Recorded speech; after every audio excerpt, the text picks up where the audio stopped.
Good morning વિદ્યાર્થી મિત્રો. ધોરણ 9 પાઠ એ.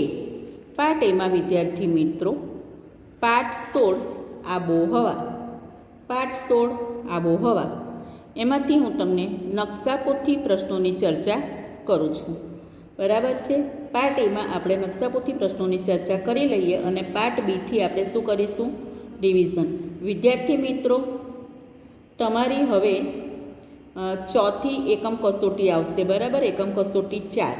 એમાં પાઠ તમારા છે 4, 9, 10 અને 13. તો એનું તમે વાંચન કરજો.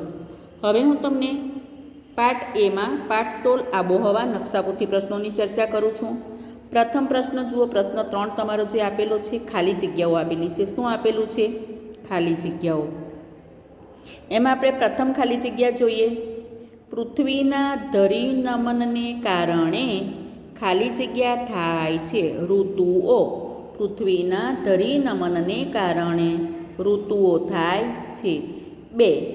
ઉત્તર ભારતનો ઘણો ભાગ દરિયા કિનારાથી દૂર હોવાથી ત્યાંની આબોહવા કેવી છે? ખંડીય. આપણે આ સરસ રીતે સમજેલા છે. દરિયા કિનારાની નજીક હોય તો સમ આબોહવા અને દૂર હોય તો ખંડીય આબોહવા. બરાબર છે. તો ઉત્તર ભારતનો ઘણો ભાગ દરિયા કિનારાથી દૂર હોવાથી ત્યાંની આબોહવા કેવી છે? ખંડીય છે. 3. દુનિયાનો સૌથી વધુ વાર્ષિક વરસાદ ખાલી જગ્યામાં પડે છે. ચેરાપુંજી. મેઘાલય રાજ્યમાં આવેલું છે. ચેરાપુંજી ક્યાં આવેલું છે? તો ચેરાપુંજી એ મેઘાલય રાજ્યમાં આવેલું છે. 4. ભારત સરકારની હવામાન વિભાગની મુખ્ય કચેરી ક્યાં આવેલી છે? તો દિલ્હી ખાતે આવેલી છે. ભારત સરકારની હવામાન વિભાગની મુખ્ય કચેરી દિલ્હી ખાતે આવેલી છે. 5. શિયાળા દરમિયાન ક્યારેક થતી વર્ષા ખાલી જગ્યા પાકવામાં મદદરૂપ થાય છે. તો વિદ્યાર્થી મિત્રો, શિયાળા દરમિયાન ક્યારેક થતી વર્ષા એ રવિ પાક માટે ઉપયોગી થાય છે. શેના માટે? રવિ પાક માટે ઉપયોગી થાય છે. નંબર 6. ખાલી જગ્યા ભારતની મહત્ત્વની ઋતુ છે. ચોમાસું. કઈ ઋતુ? ચોમાસું પણ લખાય અને વર્ષા ઋતુ પણ લખી શકાય. નંબર 7. ઓક્ટોબર હિત ગુજરાતમાં ખાલી જગ્યા નામે જાણીતી છે. ભાદરવી તાપ. આપણે લાસ્ટ ભણ્યા હતા ને, લાસ્ટ ટોપિક. ઓક્ટોબર હિત ગુજરાતમાં ભાદરવી તાપ નામે જાણીતી છે. 8. ખાલી જગ્યા પવનોનું મુખ્ય લક્ષણ તેની અનિયમિતતા છે. આન્સર આવશે મોસમી. મોસમી પવનોનું મુખ્ય લક્ષણ તેની અનિયમિતતા છે. નંબર 9. સામાન્ય પરિસ્થિતિમાં પૃથ્વીની સપાટીથી ઊંચે તરફ જતા ખાલી જગ્યા મીટરે 1° અથવા સરેરાશ 1000 મીટરે 6.5 તાપમાન ઘટે છે. તો બંને છે 1000 મીટરે 6.5 અને ઊંચે તરફ જતાં 165. બરાબર છે. ચાલો વિદ્યાર્થી મિત્રો, નંબર 10. મોસમ પ્રમાણે દિશા બદલતા પવનોને કેવા પવનો કહે છે? મોસમી પવનો. કેવા પવનો કહે છે? મોસમી પવનો. ખરા ખોટા વિદ્યાર્થી મિત્રો તમે જાતે પાઠ વાંચીને કરજો. ચાલો હવે હું જોડકા કરાવું છું. તમને ખબર છે કે આપણે આ જોડકા ખૂબ સરસ રીતે ટોપિક સમજેલા. પહેલાં શું કરવાનું વિદ્યાર્થી મિત્રો? જોડકા વાંચી લેવાના અ અને બ, એટલે તમને તરત આન્સર યાદ આવે. વિભાગ અમાં આપ્યું છે 1. શીત ઋતુ શિયાળો. 2. ઉષ્ણ ઋતુ ઉનાળો. 3. વર્ષા ઋતુ ચોમાસું. 4. નિવર્તન ઋતુ. 5. મોસમી પવનોનું મુખ્ય લક્ષણ. વિભાગ બમાં આપ્યું છે 1. માર્ચથી મે. 2. ઉત્તર પૂર્વી વ્યાપારિક પવનો. 3. ઓક્ટોબરથી નવેમ્બર. 4. અનિયમિતતા અને અનિશ્ચિતતા. 5. જૂનથી સપ્ટેમ્બર. 6. ડિસેમ્બરથી ફેબ્રુઆરી. હવે આપણે એના સાચા જોડકા આપણે જોડીશું. તો જુઓ વિદ્યાર્થી મિત્રો, પહેલું છે શીત ઋતુ શિયાળો. તો પહેલાંનું આવશે 6 ડિસેમ્બરથી ફેબ્રુઆરી. પહેલાંનું 6 ડિસેમ્બરથી ફેબ્રુઆરી. નંબર 2. ઉષ્ણ ઋતુ ઉનાળો. બીજાનું આવશે પહેલું માર્ચથી મે. કયો સમયગાળો છે ઉષ્ણ ઋતુ ઉનાળાનો? માર્ચથી મે. નંબર 3. વર્ષા ઋતુ ચોમાસું. ત્રીજાનું આવશે 5મું જૂનથી સપ્ટેમ્બર. વર્ષા ઋતુનો સમયગાળો કયો છે? જૂનથી સપ્ટેમ્બર. નંબર 4 નિવર્તન ઋતુ. ચોથાનું આવશે ત્રીજું, ઓક્ટોબરથી નવેમ્બર. નિવર્તન ઋતુનો સમયગાળો કયો છે? ઓક્ટોબરથી નવેમ્બર. નંબર 5 મોસમી પવનોનું મુખ્ય લક્ષણ કયું છે? એમાં આવશે ચોથું, અનિયમિતતા અને અનિશ્ચિતતા એ મોસમી પવનોનું મુખ્ય લક્ષણ છે. બરાબર. ચાલો હવે આગળ જુઓ વિદ્યાર્થી મિત્રો, માંગ્યા મુજબ ઉત્તર લખો. બાજુમાં આપેલા ભારતના વિભાગીય નકશામાં વધુ વરસાદનું સ્થળ દર્શાવ્યું છે તે સ્થળનું નામ શું છે? તો જુઓ વિદ્યાર્થી મિત્રો, આ નકશો આપ્યો છે. બરાબર છે. અને નકશામાં પૂર્વ તરફ જે ડોટ કર્યું છે બ્લુ કલરનું, એ સ્થળ કયું છે જ્યાં વધુ વરસાદ પડે છે? એનો આન્સર આવશે, એ સ્થળ કયું છે? એ દાર્જિલિંગ, બી ગુવાહાટી, સી કોલકાતા, ડી ચેરાપુંજી. તો આન્સર આવશે ડી ચેરાપુંજી. ચેરાપુંજીમાં સૌથી વધુ વરસાદ પડે છે. બરાબર છે. ચાલો વિદ્યાર્થી મિત્રો, નીચેના પણ આપણે જોઈ લઈએ, તમને મજા આવશે, રિવિઝન થઈ જશે. નીચેના દરેક પ્રશ્નની નીચે આપેલા વિકલ્પોમાંથી સાચો વિકલ્પ પસંદ કરી ઉત્તર લખો. 1 વાતાવરણની લાંબા ગાળાની સરેરાશ પરિસ્થિતિને શું કહેવાય? એ વ્યાપારી પવનો, બી આબોહવા, સી હવામાન, ડી ભાદરવી તાપ. આન્સર આવશે એ આબોહવા. વાતાવરણની લાંબા ગાળાની સરેરાશ પરિસ્થિતિને આબોહવા કહેવાય. નંબર 2 વાતાવરણની ટૂંકા સમયગાળાની સરેરાશ પરિસ્થિતિને શું કહેવાય? ડી હવામાન. આન્સર શું છે? ડી હવામાન. 4 ઓપ્શન આપેલા છે. એ મોસમ, બી ઘનીભવન, સી આબોહવા, ડી હવામાન. આન્સર છે હવામાન. વાતાવરણની ટૂંકા સમયગાળાની સરેરાશ પરિસ્થિતિને હવામાન કહે છે. પછી જુઓ નંબર 3 ઋતુ પ્રમાણે દિશા બદલતા પવનોને શું કહેવાય? એ મોસમી પવનો, બી પ્રતિવ્યાપારી પવનો, સી વ્યાપારી પવનો, ડી પાછા ફરતા મોસમી પવનો. આન્સર આવશે એ મોસમી પવનો. ઋતુ પ્રમાણે દિશા બદલતા પવનોને મોસમી પવનો કહેવાય. નંબર 4 પૃથ્વી પોતાની ધરી પર કેટલા અંશનો ખૂણો બનાવે છે? આન્સર આવશે એ 23.5 ખૂણો બનાવે છે. નંબર 5 ચેરાપુંજીની બાજુમાં આવેલ કયું સ્થળ વધુ વરસાદ માટે પ્રચલિત છે? A Shillong, B Guwahati, C Imphal, D Mawsynram. Answer આવશે ડી મોસીનરમ. ચેરાપુંજીની બાજુમાં આવેલ મોસીનરમ સ્થળ વધુ વરસાદ માટે પ્રચલિત છે. 6 નંબર કર્કવૃત પર સૂર્યના કિરણો સીધા પડે ત્યારે ભારતમાં કઈ ઋતુ અનુભવાય છે? એ શીત ઋતુ, બી ઉષ્ણ ઋતુ, સી વર્ષા ઋતુ, ડી નિવર્તન ઋતુ.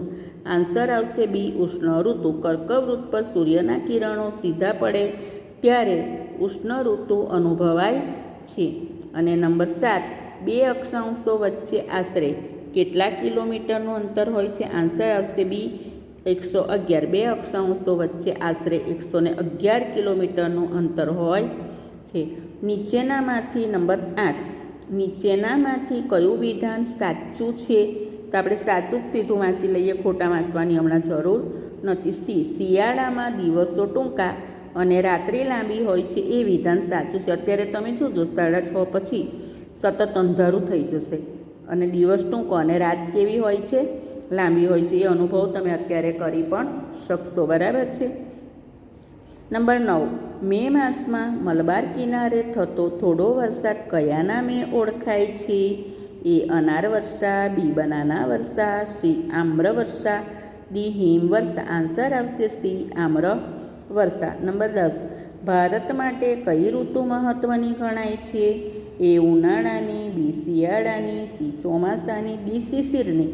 આન્સર આવશે સી ચોમાસાની ઋતુ ભારત માટે મહત્ત્વની ગણાય છે, કારણ કે ચોમાસાની ઋતુમાં જ 80% જેટલો વરસાદ પડી જતો હોય છે અને ભારત કૃષિ પ્રધાન, ખેતી પ્રધાન દેશ છે. 11 નંબર મોસમી પવનોનું મુખ્ય લક્ષણ કયું છે? એ અનિયમિતતા, બી અસમાનતા, સી વિલંબિતતા, ડી ક્રમભંગતા. આન્સર આવશે એ મોસમી પવનોનું મુખ્ય લક્ષણ અનિયમિતતા છે. નંબર 12, ગુજરાતમાં ઓક્ટોબર હિટની પરિસ્થિતિ કયા નામે ઓળખાય છે? એ ભાદરવી તાપ, બી આષાઢી તાપ, સી વૈશાખી તાપ, ડી ચૈત્રી તાપ. આન્સર આવશે એ ભાદરવી તાપ. ગુજરાતમાં ઓક્ટોબર હિટની પરિસ્થિતિ ભાદરવી તાપ તરીકે ઓળખાય છે. હવે જુઓ વિદ્યાર્થી મિત્રો, નીચેના શબ્દોની સંકલ્પના સમજાવો. પ્રશ્ન નંબર 8, હવામાન કોને કહેવાય? તો હવામાન એટલે કોઈ પણ સ્થળની કોઈ એક સમયની કે નિશ્ચિત એવા કોઈ ટૂંકા સમયગાળાની વાતાવરણની સરેરાશ પરિસ્થિતિ એટલે હવામાન. ફરીથી આપણે જોઈએ છીએ હવામાન. તો હવામાન એટલે કોઈ સ્થળની કોઈ એક સમયની કે નિશ્ચિત એવા કોઈ ટૂંકા સમયગાળાની વાતાવરણની સરેરાશ પરિસ્થિતિ. આબોહવા એટલે શું?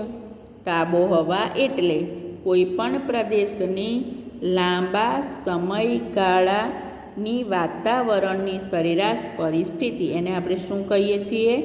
તો આબોહવા. ટૂંકા ગાળાની હવામાન હતું, લાંબા ગાળાનીને આ પરિસ્થિતિને આબોહવા. નંબર 3, પહાડનો વાતાભિમુખ દોડાવ. પહાડનો વાતાભિમુખ દોડાવ. પવનની દિશા સાથે કાટખૂણે પથરાયેલા, પવનની દિશા સાથે કાટખૂણે પથરાયેલા કે અંતરાયરૂપ બનતા પહાડોના જે દોડાવ પર પવન અઠડાઈને અવરોધાય છે તે દોડાવને વાતાભિમુખ દોડાવ કહેવામાં આવે છે. વાતાવિમુખ. હવે એ ભિમુખ હતું, હવે વાતાવિમુખ. પહાડના વાતાભિમુખ દોડાવની ઉલટ બાજુએ આવેલા દોડાવને વાતાવિમુખ દોડાવ કહેવામાં આવે છે. નંબર 5, વર્ષાછાયાનો પ્રદેશ. ભેજવાળા પવનોને આતરતા પહાડની વાતાભિમુખ બાજુએ સારો વરસાદ પડે છે. આ પવનોમાં રહેતો મોટા ભાગનો ભેજ પહાડની વાતાભિમુખ બાજુએ ઠલવાઈ જતો હોવાથી તે પહાડની વાતાવિમુખ બાજુએ ઘણો ઓછો વરસાદ આપે છે. એટલે પહાડની વાતાભિમુખ બાજુએ આવેલો વિસ્તાર એને વર્ષાછાયાનો પ્રદેશ કહેવામાં આવે છે. ફરીથી વર્ષાછાયાના પ્રદેશનું રિવિઝન કરીએ. ભેજવાળા પવનોને આતરતા પહાડની વાતાભિમુખ બાજુએ સારો વરસાદ પડે છે. આ પવનોમાં રહેલો મોટા ભાગનો ભેજ પહાડની વાતાભિમુખ બાજુએ ઠલવાઈ જતો હોવાથી તે પહાડની વાતાભિમુખ બાજુએ ઘણો ઓછો વરસાદ આપે છે. એટલે પહાડની વાતાભિમુખ બાજુએ આવેલો વિસ્તાર એ વર્ષાછાયાનો પ્રદેશ કહેવાય છે. નીચે આપેલું છે તમને કે વિધાનો પૂરા કરો. દક્ષિણ ભારતમાં બહુ ગરમી ઠંડી પડતી નથી. કેમ ભાઈ દક્ષિણ ભારતમાં? કારણ કે દક્ષિણ ભારત તમને નકશામાં મેં સમજાવેલું છે. દક્ષિણ ભારત એક દ્વીપકલ્પીય છે. 3 બાજુ શું આવેલા છે? મહાસાગરો આવેલા છે. પૂર્વે બંગાળની ખાડી, પશ્ચિમે અરબ સાગર, દક્ષિણે હિન્દ મહાસાગર. આથી તેના મોટા તટીય વિસ્તાર ઉપર દરિયાઈ આબોહવાની અસર છે, જે આથી ત્યાં ગરમી ઠંડીને હળવી બનાવે છે. આમ દક્ષિણ ભારતમાં બહુ ગરમી કે બહુ ઠંડી પડતી નથી. પછી જુઓ 3, કોરોમંડલ કિનારે શિયાળામાં વરસાદ પડે છે. કારણ કે ભારતમાં શિયાળામાં ઈશાનના મોસમી પવનો વાય છે. ભારતમાં શિયાળામાં શું વાય છે? તો ઈશાનના મોસમી પવનો વાય છે. આ પવનો દેશના મોટા ભાગમાં જમીન પરથી વાતા હોવાથી સામાન્ય રીતે સૂકા હોય છે અને સૂકા પવનો હોય છે. બરાબર છે. પરંતુ સામાન્ય રીતે જમીન પરથી વાતા હોવાથી એ કેવા હોય છે? સૂકા હોય છે. પરંતુ વિદ્યાર્થી મિત્રો, જો કોઈ સમુદ્રની ઉપરથી એ પસાર થાય એટલે એ શું કરે છે?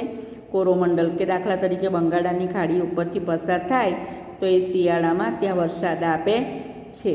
બરાબર. હવે વિદ્યાર્થી મિત્રો, અહીં હું તમારું પાઠ એ પૂરું કરું છું.